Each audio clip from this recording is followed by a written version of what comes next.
Doubt ఏంటంటే Janswaraj party పెట్టినప్పుడు 3,000 కిలోమీటర్లు నితీష్ కుమార్ సీఎంగా ఉన్నప్పుడు ఎంటైర్ స్టేట్ మొత్తం తిరిగాడు. ఒక ప్రపంచం అనుకున్నారు అసలు వచ్చే ఎన్నికల్లో క్లీన్ స్వీప్ చేసేస్తారనుకున్న దశలో విచిత్రంగా ఎన్నికల ముందు ఒక సంచలనమైన డెసిషన్, ఆ ఎన్నికల్లో తాను పోటీ చేయకూడదని అందరినీ బరిలోకి దించాడు. స్ట్రాటజిస్ట్ కాబట్టి ఎన్నికల్లో గెలవనని ముందే తెలుసు అనుకుంటాను.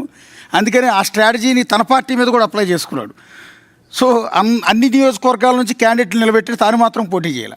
ఎంత స్ట్రాటజిస్ట్ అంటే మళ్ళీ అదే బీహార్లో బీజేపీ జాతీయ అధ్యక్షుడిగా వెళ్ళిన నితిన్ నబీన్ సీట్లోనే పోటీ చేయాలనుకోండి. ఇక్కడ కూడా స్ట్రాటజీ అప్లై చేశాడు. తన పార్టీ తరపున పోటీ చేసిన వాళ్ళు అందరూ ఓడిపోతారని ముందుగానే తెలుసు అతనికి.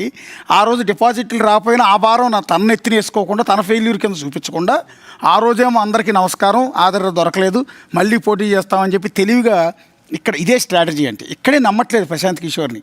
అందుకని బీజేపీ అండర్లోనే గెలిచాడు, బీజేపీ వాళ్ళ ఆ వ్యూహంతోనే ఇతను గెలిపించారు అని. ఇన్నాళ్ళు అతను బీజేపీకి వ్యూహకర్తగా చేశాడు చాలా కాలం, ఇప్పుడు బీజేపీ వ్యూహంలో అతను చిక్కుకున్నాడు అనేది ఒక ఇంట్రెస్టింగ్ స్ట్రాటజీ. రెండోది కాకపోతే ఒక ట్రెమండస్ చేంజ్ ఎందుకు అన్నామంటే ఆల్టర్నేటివ్ అని 35 ఏళ్ల నుంచి బీహార్ పాలిటిక్స్ని జేడీయూ నితీష్ కుమార్ కానీ ఆర్జేడీ లల్లూ ప్రసాద్ యాదవ్ లేదా ఆయన కొడుకులు లేకపోతే బీజేపీ ఇవి శాసిస్తున్న తరుణంలో ఇప్పుడు ఆల్టర్నేటివ్గా ఇతను ఒక సీటు గెలిచాడంటే ఒక సీట్ని అసలు అండర్ ఎస్టిమేట్ చేయడానికి ఏదైనా 1 నుంచే స్టార్ట్ అవుతుంది. బీజేపీ కూడా 2 స్థానాల నుంచే మొదలైంది.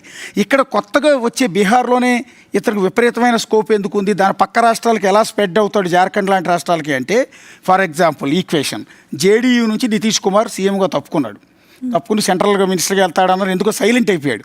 ఆయనకు వారసుడు కూడా పెద్ద యాక్టివ్గా లేడు.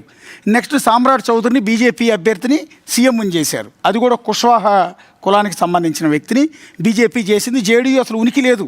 నితీష్ కుమార్ సైలెంట్ అయిపోయాడు, ఆయన ఏజ్ కూడా అయిపోయింది. నెక్స్ట్ బీజేపీ కూడా వీకెన్ అయితే సామ్రాట్ చౌదరి అడ్మినిస్ట్రేషన్ మీద అంత పెద్దగా పేరైతే రావట్ల బయట, ఎంతకుముందు నితీష్ కుమార్ లాగా వ్యతిరేకత కొంత స్టార్ట్ అయింది. ఇప్పుడు ఇతను ప్రశాంత్ కిషోర్ గెలవటం ద్వారా అటు బీజేపీని జేడీయూని పక్కన పెట్టి ఆల్రెడీ ఆర్జేడీ వీకెన్ అయ్యింది. గత ఎన్నికల్లో మంచి సీట్లు వచ్చాయి కానీ అధికారాన్ని నిలబెట్టేంతగా అది ఒక కులానికే పరిమితం అయిపోయింది, యాదవ్ కులానికి.